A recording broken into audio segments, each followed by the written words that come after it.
To all student again आप लोग का स्वागत है आपके अपने यूट्यूब चैनल जेई स्कोर में। काफ़ी बच्चों के एक डाउट आ रहा था, कॉमन डाउट आ रहा था कि सर हम लोग कैसे यूपीपीसीएल जेई और एई में अच्छे नंबर स्कोर कर सकते हैं, या कैसे हम लोग अपने यूपीपीसीएल जेई और एई में जो हम लोग 100-110 नंबर स्कोर कर रहे हैं उसको हम लोग कैसे बढ़ा सकते हैं।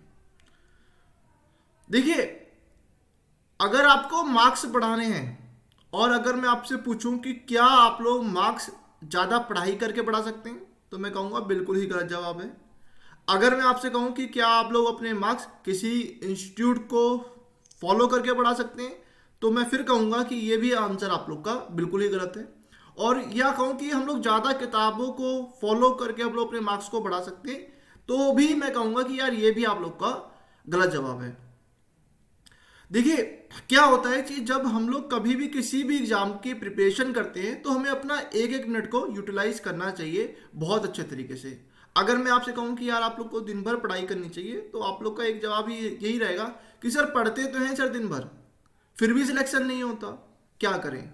देखिए, ये तो यार वही बात हो रही है कि अगर मैं आप लोग से कहूँ कि यार भाई आपको यार खाना बनाना है, तो आपने क्या किया, पतीला भर भर के दाल बना दी। भाई दाल तो बना दी, लेकिन खाओगे किससे उसको? चावल बनाया नहीं, रोटी बनाई नहीं, सब्जी बनाई नहीं, सलाद बनाया नहीं, तो खाओगे कि ना क्यों उसको, ये बताइए आप। तो आप लोग अभी क्या कर रहे हैं, अभी आप लोग खाली दाल ही बना रहे हैं इतने सालों से।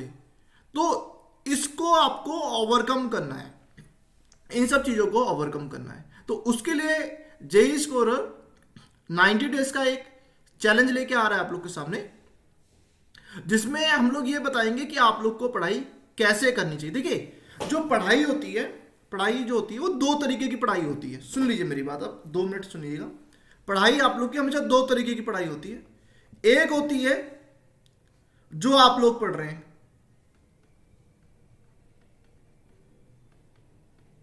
जो आप लोग पढ़ रहे हैं, और एक होती है आरओएस। आरओएस मतलब रिजल्ट ओरिएंटेड स्टडी। अब क्या है ये रिजल्ट ओरिएंटेड स्टडी? भाई पढ़ तो रहे हैं आप लोग, बट आप लोग के मार्क्स कब बढ़ेंगे? जब आप लोग अपनी इस पढ़ाई में रिजल्ट ओरिएंटेड स्टडी करेंगे, तभी आप लोग के मार्क्स बढ़ सकते हैं। पढ़ाई कीजिए, बट अपनी पढ़ाई में रिजल्ट ओरिएंटेड को ज्यादा फोकस रखिए। रिजल्ट ओरिएंटेड क्या? जैसे जेई स्कोरर आप लोग के मार्क्स को इंक्रीज करने के लिए, जैसे जितने भी बच्चों के 100 से लेके 110 मार्क्स बन रहे हैं, उस मार्क्स को आप लोग कैसे 150 और 160 मार्क्स पहुंचा सकते हैं, उसके लिए जेई स्कोरर एक 90 डेज का चैलेंज लेके आ रहा है आप लोग के लिए। जो अपकमिंग जो भी एग्जाम्स हैं, चाहे वो केवीएस का आ रहा हो, चाहे वो यूपीपीसीएल जेई का आ रहा हो, चाहे वो यूपीपीसीएल एई का आ रहा है, तो अब आप लोग जितनी भी पढ़ाई करेंगे उसमें आपको आरओएस का फैक्टर डालना ही पड़ेगा। देखिए, क्यों क्यों डालना है आरओएस का फैक्टर, अब समझ लेते। पहले आरओएस है क्या, रिजल्ट ओरिएंटेड स्टडी से समझते क्या है हम लोग। देखिए देखिए रिजल्ट आरओएस के भी कुछ कुछ फैक्टर्स होते हैं। जैसे जैसे क्या क्या आपको इसके अंदर इंक्लूड करना है? रिवीजन, प्रॉपर रिवीजन होना चाहिए। जो मैं आप लोग को बार बार कहता हूं कि यार इसमें 10 बार रिवाइज कीजिए, बिफोर एग्जाम 10 बार रिवीजन होना चाहिए। अब भाई 10 बार रिवीजन होगा कैसे? जब आपके प्रॉपर शॉर्ट नोट्स बनेंगे। शॉर्ट नोट्स मतलब फॉर्मूला शॉर्ट नोट्स नहीं होता, ये बात याद रखिए। फॉर्मूला शॉर्ट नोट्स नहीं था, प्रॉपर शॉर्ट नोट्स मतलब जिसके अंदर आपका फॉर्मूला भी हो, रिक्वायर्ड थ्योरी भी हो, वो कहते हैं। और ये सब हर सब्जेक्ट का हार्डली 30 से 35 पेज के अंदर में बन जाना चाहिए, ताकि जब आप लोग लास्ट टाइम रिवीजन करें तो आपसे कोई पॉइंट नहीं छूटे। दूसरी चीज, exam oriented coverage of non core subject. देखिए, जैसे मैंने समझाया था कि जब मैं आपसे बोलता हूं पढ़ाई करो, तो आप लोग क्या करें, बार बार दाल ही बना रहे हैं, लेकिन ना आपने चावल बनाया, ना आपने रोटी बनाई, ना आपने कुछ बनाया। दाल जरूरी है, दाल से सब प्रोटीन विटामिन मिल रहा है, लेकिन अगर आप उसके लिए रोटी नहीं बनाएंगे तो बताइए कैसे होगा, क्या आपको अच्छा लगेगा? तो वही हाल आप लोग के साथ भी हो रहा है। आप लोग क्या कर रहे हैं, बार बार मशीन पढ़ रहे हैं, पावर सिस्टम पढ़ रहे हैं, बट ये जो मशीन पावर सिस्टम पढ़ रहे हैं इसके अंदर नमक नहीं है। मतलब दाल तो बना दी बट उसके अंदर टेस्ट भी नहीं, तो कैसे होगा सिलेक्शन? तो उसके लिए आप लोग को हमेशा एग्जाम ओरिएंटेड कवरेज करना चाहिए नॉन कोर सब्जेक्ट की। नॉन कोर सब्जेक्ट से हम लोग क्या समझ रहे हैं? जैसे जितने भी बच्चे जेई वाले हैं, तो नॉन कोर से हम लोग समझते हैं, जैसे आप लोग का पीएलसी हो गया, ईडीसी हो गया, स्काडा हो गया, ऑटोकैड हो गया, मैटलैब हो गया, रिन्यूएबल हो गया, एनवायरमेंट हो गया, मैथ हो गया, ये सब आएगा आप लोग का, ठीक है। डिजिटल हो गया, कंट्रोल हो गया। और जो बच्चे एई वाले हैं वो क्या समझते हैं, इंजीनियरिंग मैथमेटिक हो गया, analogue, MFT, microprocessor, power electronics, जो सब्जेक्ट छोड़ के भागते हैं, ठीक है, डिजिटल इलेक्ट्रॉनिक्स, ये सारा आप लोग का नॉन कोर सब्जेक्ट में आता है, जो आप लोग पढ़ के नहीं जाते। तो आप लोग को अपने इस स्टडी में इन सारे चीजों को भी इंक्लूड करना चाहिए। आप लोग खुद सोच के देख लीजिए कि अगर आप अभी भी पढ़ रहे हैं तो आपने एनालॉग मैथ, पावर इलेक्ट्रॉनिक्स ये सब रिवाइज नहीं कर रहे हैं, आप लोग बार बार machine, power system, network theory यही करते जा रहे हैं। तो जब तक आप लोग इस आरओएस के इस फैक्टर को नहीं इंक्लूड करेंगे, आप लोग का मार्क्स नहीं बढ़ेंगे।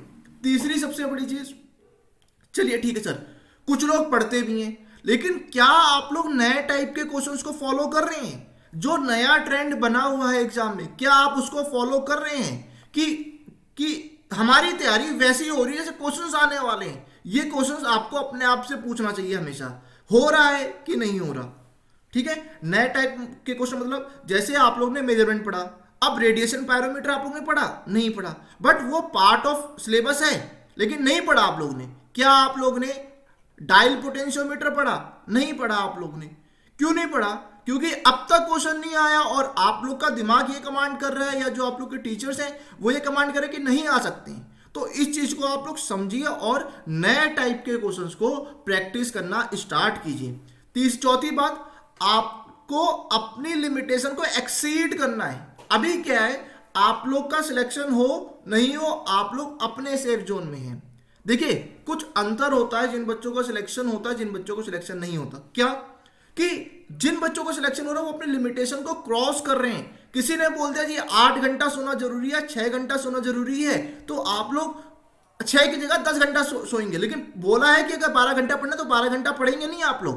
तो सोइए कम, पढ़ाई पर ज्यादा एफर्ट उसे रखिए अपना। तो ये चीज भी आप लोग को समझ में आनी चाहिए। कोई जरूरत नहीं है यार, देखिए कहीं नहीं लिखा कि 6 घंटे सोने से आपकी नींद पूरी होगी। लोग 10-10 घंटे भी सोते हैं, 12-12 घंटे भी सोते हैं, और जो सदगुरु जी जैसे होते हैं वो 4 घंटे में अपनी नींद को कंप्लीट कर लेते हैं। क्योंकि जब हम लोग सोने जाते हैं तो क्या होता है कि हम लोग हर चीज सोचते रहते हैं, तो 2-3 घंटा आप लोग वहीं खराब कर देते हैं। तो बेटर है कि इतना हार्डवर्क कीजिए, इतना पढ़ाई कीजिए कि आप इतने थक जाए कि मोबाइल स्विच ऑफ करके आप चुपचाप सो जाएं। तो आप लोग को अपनी हमेशा लिमिटेशन को एक्सीड करना है, तभी आप लोग आ सकते हैं आगे।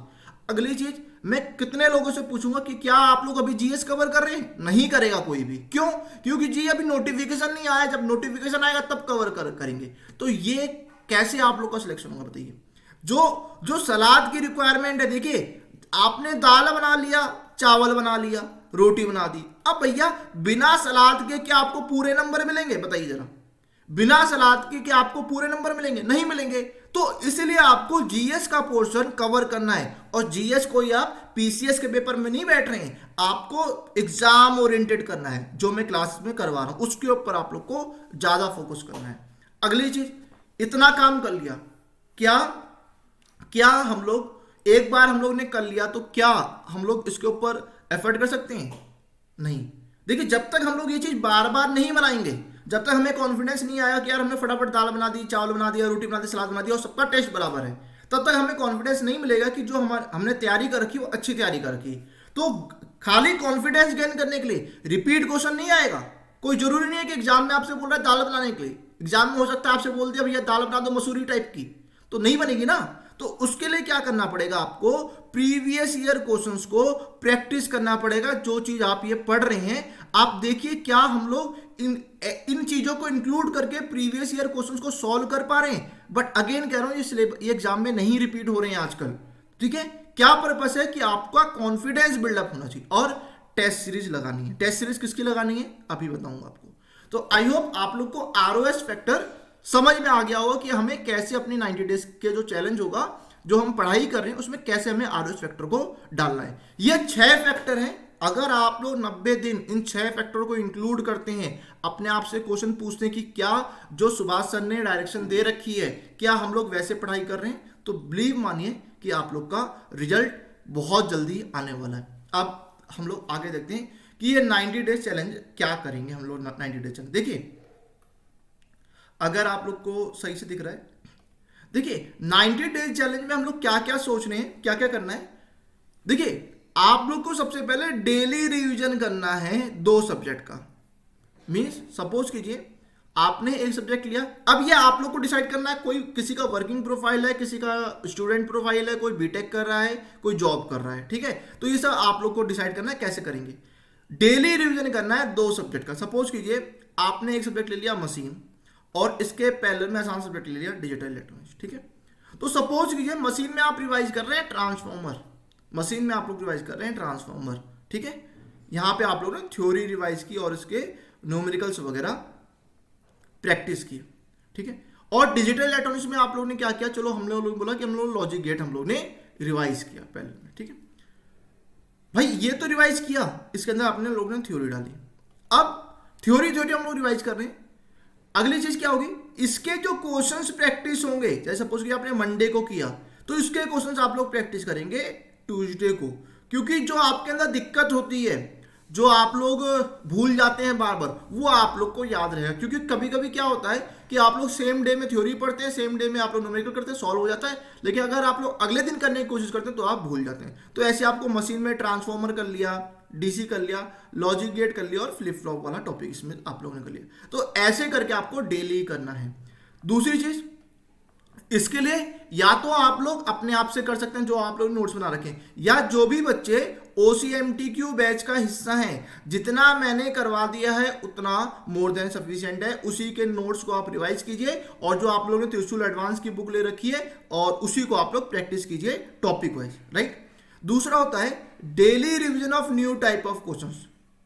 अब ये कैसे किया जाएगा कि हर सब्जेक्ट के टॉपिक वाइज आपको न्यू टाइप ऑफ क्वेश्चंस करने हैं। जो सब्जेक्ट लीस्ट इंपॉर्टेंट है ना, पहले उसका किया जाता है, क्योंकि आजकल फालतू के क्वेश्चन ज्यादा फ्रेम हो रहे हैं। तो इसके लिए आप लोग सिंपली, जो मैं आप लोग को त्रिशूल 2.0 में करवा रहा हूं, उसको आप लोग रिवाइज करते रहिए बार बार, ठीक है। जो डेली क्लास होती है कोशिश कीजिए कि डेली का डेली खत्म हो जाए। जैसे हम लोग ने अभी कंट्रोल सिस्टम पूरा कर लिया है, मेजरमेंट पूरा कर लिया है, तो ये आप लोग को रिवीजन होता रहना चाहिए। और जैसे हम लोग एनालॉग स्टार्ट करेंगे तो भैया एनालॉग की क्लास आपको लाइव देखनी है, स्टार्ट करना है दोबारा।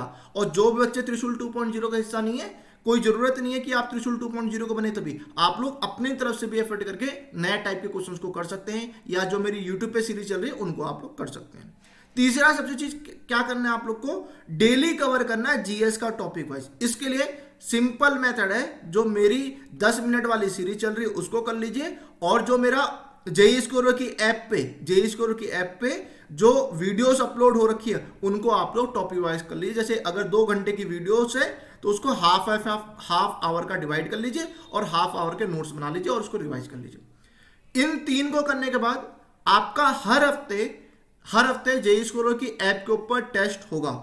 हर हफ्ते आपका जेईई स्कोर की ऐप के ऊपर टेस्ट होगा। मैं आप लोग को टॉपिक बता दूंगा कि आपको एक वीक में कौन कौन से टॉपिक को कवर करना है। इस वीडियो के एंड में मैं बता दूंगा भाई क्या क्या करना है। और हर हफ्ते हर संडे आप लोग का शाम को 5 बजे से लेके 7 बजे तक का लाइव टेस्ट होगा। कोई रजिस्ट्रेशन वगैरह नहीं करना है, टेस्ट अवेलेबल होगा लिमिटेड टाइम के लिए। आप लोग को रजिस्टर कर लेना है, बट पैसे वगैरह नहीं रहेगा इसमें, या 1 रुपये का रखूंगा फीस, तो ताकि बाकी बच्चे भी एनरोल हो जाए। तो आप लोग को इसमें रजिस्टर कर लेना है, ठीक है, ताकि आप लोग ने क्या पढ़ा है क्या वो मैच कर रहा है। अगली चीज, जो भी लाइव क्लास हो रही है जेईई स्कोर के यूट्यूब चैनल पे, उसको आप लोग को डेली आके अटेंड करना है लाइव ही, क्योंकि इससे आप लोग की पंचुअलिटी मेंटेन होती है और भैया आप डिसिप्लिन होते हैं कि भाई क्या हो रहा है क्लास में, ठीक है। और जो मैं क्लास में करवा रहा हूं, जो मैं OCMTQ बैच में करवा रहा हूं, that is more than sufficient, remember this thing. और लास्ट में जब आप सोने जाएं तो आपको सेल्फ एनालिसिस करना चाहिए कि क्या जो मैंने आज किया है क्या वो ROS की तरफ है। जो सर ने 5-6 पॉइंट बताए हैं मुझे रिजल्ट ओरिएंटेड स्टडी के, क्या वो उसके फैक्टर को सेटिस्फाई करता है। क्या जो सर का टेस्ट हो रहा है क्या उसमें मैं सफिशिएंट तरीके से स्कोर कर पा रहा हूँ। क्या मैंने जो सर का OCMTQ बैच लिया है, GS बैच लिया है, क्या मैं उसको प्रॉपरली रिवाइज कर पा रहा हूँ। और क्या मैं अपने आप को अगले UPPCL जेईई और AE में जेईई या HDO देखना चाहता हूँ। तो ये सारे एनालिसिस आप लोग को करना पड़ेगा। अब मैं बता देता हूं, एक बार रुकिएगा, मैं एक बार देख लेता हूं कि किस दिन आप लोग का टाइम पड़ेगा। एक हमारा 24 तारीख को टेस्ट था यूपीएमआरसी का, ठीक है।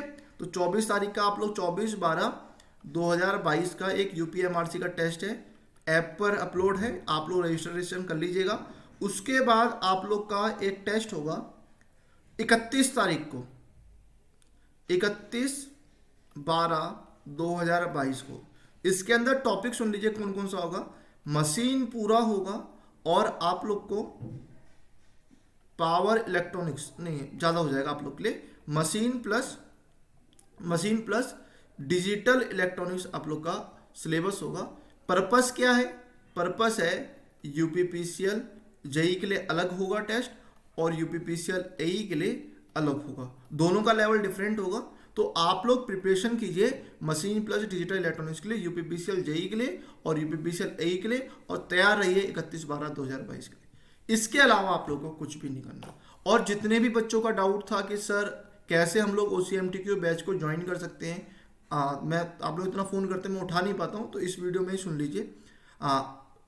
जो डिस्क्रिप्शन बॉक्स में लिंक दे रखा है, एक दे रखा OCMTQ बैच फॉर एई। इस बैच का पर्पस क्या है? जितने भी देखिए हमारे में सिलेक्शन क्यों होता है कि जो ये ROS फैक्टर में मेरी हर टॉपिक में इंक्लूड रहता है, तो मैं मेरा जो एग्जाम ओरिएंटेड जो एनालिसिस होता है वो ज़्यादा इंपॉर्टेंट है बच्चों को सिलेक्शन करवाने। तो ROS तो आपको हर वीडियो में मिलेगा मेरा, क्योंकि मैं फालतू की बातें कर ही नहीं पाता हूँ, क्योंकि मुझे पता है कि एग्जाम के लिए क्या जरूरी है। तो ROS का फैक्टर तो रहेगा। इसके अलावा आप लोग को टेक्निकल कंप्लीट मिलेगा, नॉन टेक्निकल कंप्लीट मिलेगा, KVS के लिए जितना रिक्वायर्ड है उतना सारा आप लोग को इसके अंदर कंप्लीट मिलेगा। त्रिशूल 2.0 जो नए टाइप के क्वेश्चंस को फोकस कर रहा है वो कंप्लीट मिलेगा आप लोग को, और इसके अलावा आप लोग को टेस्ट सीरीज पूरी कंप्लीट मिलेगी। वैलिडिटी 1 साल की है और अंटिल योर सिलेक्शन, बट 1 साल इसलिए बोलता हूं क्योंकि मुझे पता है उससे पहले आप लोग एग्जाम को निकाल देंगे, और फीस आप लोग की 1499 है, ठीक है। और सिमिलरली एक मेरा जेई के लिए बैच चलता है, एक ही बैच चल रहा है, यूपीपीसीएल यूपीआरविनल जेई बैच चलता है, आप लोग इसको ज्वाइन कर सकते हैं। इसके अंदर भी सेम चीज आप लोग को मिलेगी, but as per the need of JE exam, ठीक है। और इसके अंदर आप लोग का 1 ईयर की वैलिडिटी है और 1299 का कॉस्ट प्राइस है। तो बेधड़क होके आप या तो बैच को एनरोल करना चाहते हैं आप बैच को एनरोल कर लीजिए, वरना जो मैंने आप लोग को टाइम टेबल बता रखा है आप उन चीजों को फॉलो कीजिए और अपने में अप्लाई कीजिए, और अपने आप से प्रॉमिस कीजिए कि इस बार जो 2023 में जो आप लोग सिलेक्शन लेके रहेंगे और मुझको आप लोग यूपीपीसीएल में जेई और एई बन के दिखाएंगे। ये आप लोग को कमिटमेंट करना है आप लोग को मेरे साथ, और 90 डेज आप लोग को लगातार मेरे साथ फॉलो करना है, ठीक है। जितने ही बच्चे रेडी हैं 90 डेज का जो चैलेंज हो रहा है, आप लोग प्लीज कमेंट बॉक्स में लिख के दिखाइए कि sir this is our final attempt और my last attempt with Subhash sir, ठीक है। This is my final attempt with Subhash sir. मेरे साथ आप लोग का फाइनल अटेम्प्ट होगा, और आप लोग जरा अपना नाम रोशन करके दिखाइए मेरे साथ, और फटाफट कमेंट बॉक्स में लिखिए कि yes we are ready for 90 days challenge. Thank you so much. किसी भी तरह का डाउट आता है तो आप लोग इस नंबर पर कांटेक्ट कर सकते हैं, या डिस्क्रिप्शन बॉक्स में दिए गए मोबाइल नंबर पर बात कर सकते हैं 8588 35256। Thank you so much.